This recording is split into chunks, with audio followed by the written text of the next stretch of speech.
Everything starts in Ireland. I introduce you Mary Sutton, mother of 8 children, a housewife who has an ordinary life. The small village next to the sea is the scenery of a story experienced with much affection, dedication and fear. Amongst all her children, Sonny, the oldest one, was the son Mary loved the most. She used to wait for him coming back from his job, even during the coldest days. But life had a dishonest plan against her. Mary Sutton era uma dona de casa e os locais que ela frequentava era mais a igreja. E no caminho, né, ela sempre passava em frente a um açougue para ir até a casa da irmã dela. Ela tinha uma relação amorosa com os filhos e o filho dela preferido era o Sonny.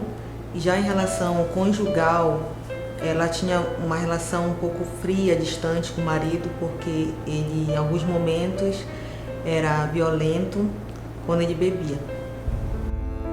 Mary gets extremely ill, and she's desperate because her greatest fear is leaving her children behind and be uncertain of their fate. On October 24, 1932, she passed away at Rotunda Hospital. Jenny Cockell was born in 1953, 21 years after Mary's death.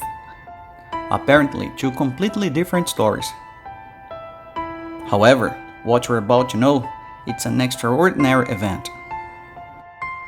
Jane usually had some visions of a family, particularly a young boy in a new city and an inevitable farewell too.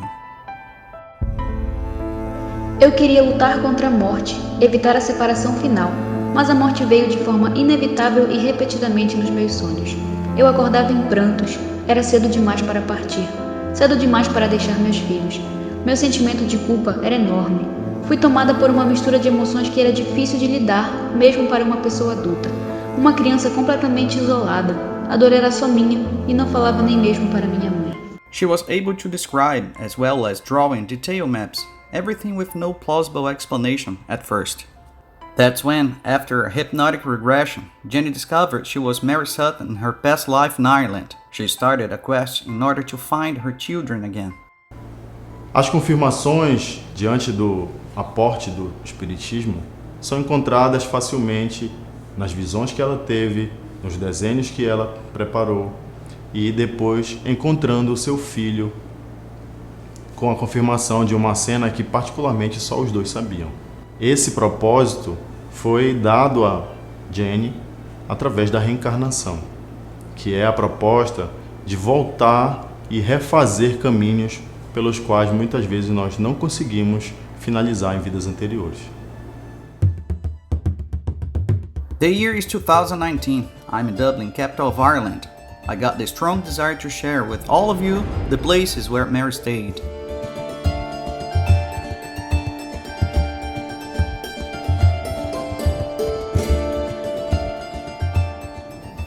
Leaving the capital, going to Malahide, the village located north of Dublin, the place where Mary lived her final years. Nesse momento o trem acabou de partir aqui da estação Cockell e eu tô indo para Malahide para compartilhar com vocês a história da Mary e da Jenny, do livro Minha Vida Noutra Vida.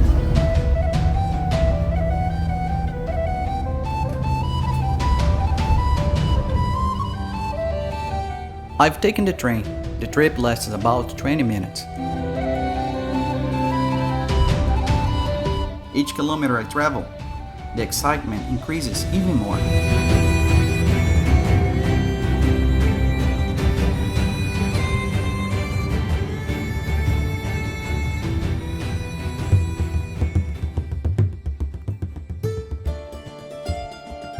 I finally disembark in Malahide. The place has much charm. Its calm and clean streets, the local commerce, and the marina are far from looking the fisherman village where Mary lived.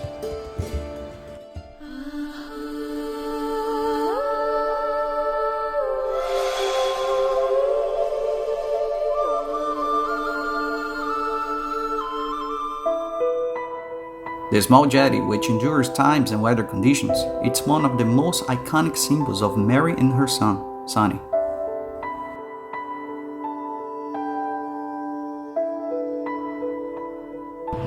Era exatamente nesse trapiche aqui onde a Mary vinha esperar o filho dela mais velho, Sonny, que trabalhava naquelas ilhas ali. Ele coletava bolas de golfe, já que lá funcionava um campo desse esporte.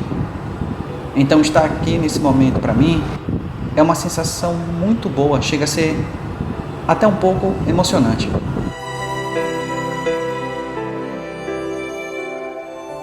I looked for the church that Jenn remembered in her visions.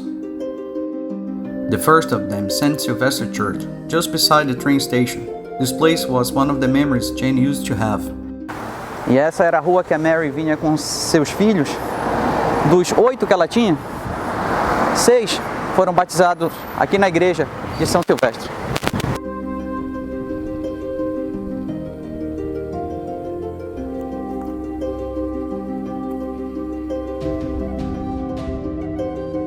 I keep on searching for Mary steps all over the city. My second stop is St. Andrew's Church, some 100 meters away from the first one. The graveyard behind the church keeps the memories of residents and sailors who lost their lives in the sea. Mary Sutton used to pass right in front of the church every time she was going to visit her sister. In 1932 she gets extremely sick and is conducted to Rotunda Hospital in the capital. Mary estava grávida de 8 meses, estava doente, não sabia qual seria seu destino. Foi trazida para o hospital Rotunda, onde veio a falecer, vítima de infecção generalizada e pneumonia. Unfortunately, she didn't make it and died. Today, 87 years after Mary Sutton's death, I reached the place where her physical body is buried. The ancient and out-of-service graveyard in Kinsale keeps the story of a woman who loved the children so deeply that managed to echo this feeling through Jenny Cockell and somewhat overcame the barriers of death and finally gathered her family once again. Infelizmente, nem todas as sepulturas estão marcadas, então não posso dar com precisão onde exatamente o corpo de Mary está enterrado. A gente sabe, quem acredita nisso, sabe que ela vive hoje em Jenny Cockell, uma inglesa que é podóloga e que me ajudou me dando as coordenadas para encontrar esse local aqui em Kinsale, na Irlanda.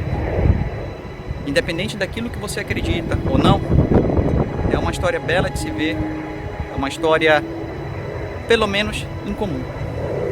Eu quero agradecer a todos vocês, um grande abraço ao meu amigo Paulo Guerreiro, que me ajudou a encontrar esses lugares e a fazer esse vídeo.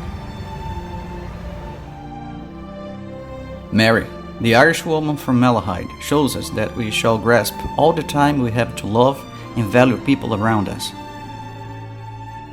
And Jenny, the English woman who searched for her family with effort and bravery, translates through actions the lyrics of the song, since she listened to her heart and followed a dream that only she could know.